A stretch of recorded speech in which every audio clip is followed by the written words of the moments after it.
চট্টগ্রামের জহুর আহমেদ চৌধুরী স্টেডিয়ামে শনিবার সেঞ্চুরি দেখা পেয়েছেন রাজশাহী বিভাগের ব্যাটার সাব্বির হোসেন। 2 বছর পর প্রথম শ্রেণীর ক্রিকেটে ফেরা ফরাদ রেজা পেয়েছেন সম্মাননা। কেননা 1 বছরের বেশি সময় ধরে ক্রিকেটের বাইরে থাকা ফরাদের এটাই শেষ ফার্স্ট ক্লাস ম্যাচ। এত কিছুর পরেও দিনের নায়ক অন্য একজন, তার নাম সফওয়ার আলী।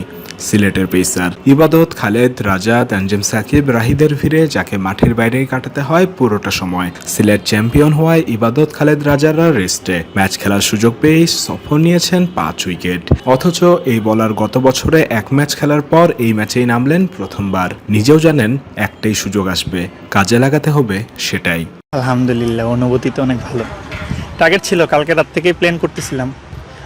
ইবাদত ভাই, খালেদ ভাই বলতেছিল যে ঠান্ডা রিল্যাক্স হয়ে বল করার জন্য। প্রথম স্পেলটা একটু খারাপ হয়েছে, মানে এলোমেলো করছি। পরে হচ্ছে ইবাদত ভাই কথা বললো, খালেদ ভাই, তারেক ভাই কথা বললো, ভালোই অনুভূতিটা আলহামদুলিল্লাহ। টানা 12 ম্যান 13 ম্যান মানে মাঠের বাইরে থাকতে থাকতে হুট করে খেলার সুযোগ পেলেন, এমনকি সেটাও গত বছরের পর এই বছর প্রথমবার। তো মানে একটু ডিফিকাল্ট কিনা যে হুট করে এসে খেলে ভালো করা? ডিফিকাল্ট, আমাদের ডিভিশন থেকে খেলাটা ডিফিকাল্ট, কারণ আমাদের ন্যাশনাল বেশি পেস বোলার 5 জন আছে।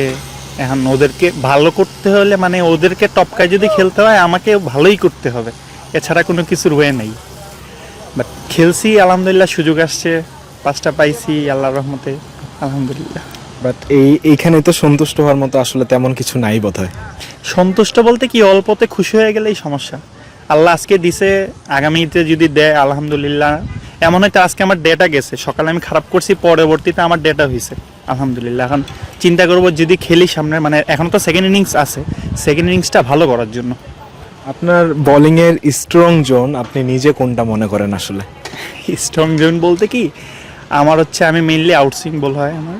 আমি ইনসুইংটা পারি, এত হয় না পারি, বাট আমার পুরান বলে একটা কাজ আছে, ইনকাট হয় বলগুলো। আজকে এলভি যে কটা পাইলাম ওই রকমই, লাস্টেরটা 5 উইকেট যেটা পাইছে ওটা তো আউটসুইংয়ে করছে।